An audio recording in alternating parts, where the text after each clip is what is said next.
It's 12:26 p.m. on January 16, 2021. Please understand that in the last 4 years, I have probably had a total of 20 hours of conversation. That's not the same as monologues.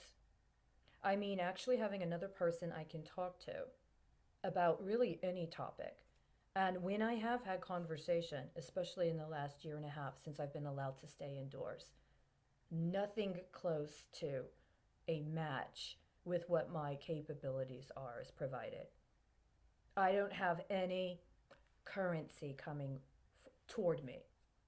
If I understand, as we do, that the crypto economy and the digital economy also includes the capacity for a kind of currency based on what we say, including using digital media, I have not been provided with even a conversation about really anything more than food and occasionally market reports. Sometimes discussions or phrase here and there about somebody's metrics associated with their political wrangling. No conversation. It's been this way for years. But in lieu of conversation as some reinforcement or possibility for collegiality, I've attempted to be consistent. And that's why when I wrote this, I did it in the manner I did, and I still, after reading it today, stand by it. So I'm just going to read it out loud. Post 94, not just high school. Okay, so this is what it says. Below, I post something that was written earlier in the year. Is it a bad move? Why? Because I had elsewhere on my site information about a proposed reissue on the date this involves. That there was previously a post about how I had to take this down because I was afraid that someone was going to ping it for a school shooting. Because they did call a hit on a school. They did yesterday too. Below is the text as originally written. There will be no cell phone use at school. Parents will have to understand that while their children are at school, they will not be able to contact them via any electronic messaging. If they need to speak with their children, they will contact the administrative office as appropriate on a landline. No school administrators or teachers are permitted to use cell phones while they are on school grounds. If they need to make calls, they will go to the office and use a landline and log their call with the appropriate administrator. It will be the responsibility of the local school councils to select and vet their private security company that is used at the school if it is determined that the school needs private security. It will be the responsibility of the local school council to assure that any security at the school is legitimate and is safe in compliance with the law. If any security guard, teacher, or administrator gets caught on school grounds using their personal cell phone, they will be immediately relieved of their position, charged with an act of wire fraud involving children, and permanently dispossessed of any benefits associated with their employment at the school. All punitive and enforcement measures are ultimately the responsibility of the local school council. Any union or professional society representing the employees, including security, administrators, teachers, or other staff, is subordinate to the local school council in terms of both authority and liability. Local school councils are responsible for assuring appropriate surety and or insurance regarding members of the local school council that does not involve any collateralization connected to assets used for or in conjunction with the assets of any minors. Any technology centers associated with any schools need to be secured and self-contained. Any networking with any other school needs to be expressly negotiated and limited with terms of liability and enforcement expressly agreed to beforehand. No external devices or unauthorized software is to be on site at any time. Every student and employee is to have their own account under their own personal identifier information with strict access safeguards and direct parental supervision as needed.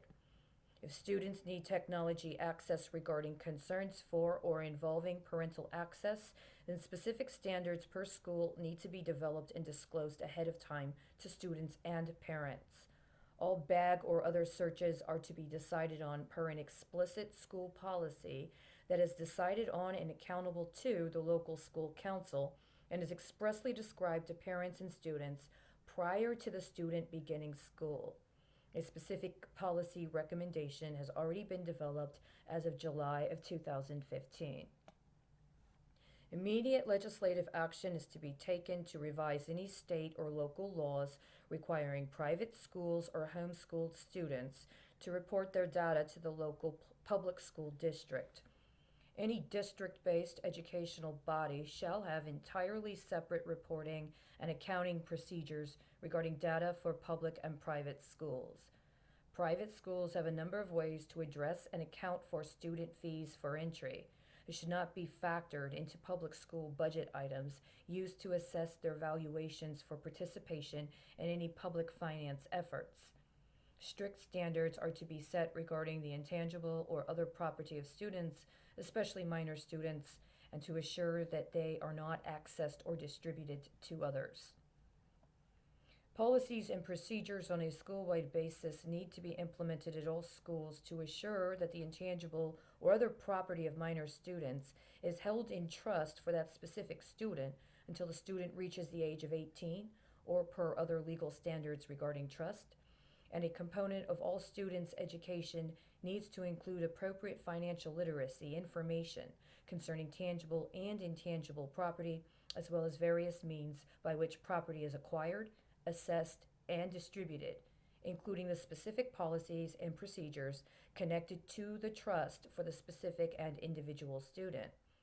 The local school councils will be responsible for assuring that the recognized legal or other representatives of the schools under their purview are vetted and appropriately monitored, audited as necessary to maintain standards and safeguards. This also includes interfacing with the local police and fire departments to assure that any presence on site at a school adheres to appropriate standards regarding usage of or access to electronic devices or communications while in proximity. That also includes any surveillance of school activities or school grounds, and includes intercession regarding any policies specified by or via the Department of Homeland Security. Specific to Chicago. Now, at the time, there were matters that were ongoing concerning Chicago. I specifically discuss in this recommendation, or rather what would be a mandate, information regarding the swaps in the city of Chicago, specifically connected to the Chicago Teachers Union swap. It also acknowledged that the forthcomingness of union members regarding policies and practices that were ongoing at that time would be acknowledged when it had to deal with matters that were upcoming regarding impropriety associated with those swaps. Then there was another specific to Houston that discussed a obligation bond for the pension system that had been issued and addressed matters associated with alleged technology upgrades to facilities that had maturities that were then pending regarding ISD bonds. Finally, all schools are to evaluate the proximity of any banking or financial services firms to their school or within the appropriate designation of school zone. Charity Colleen Krause, January 16, 2019, 10:49 a.m. Central Standard Time. This was posted at 1:07 p.m. Central Standard Time on May 30th of 2019.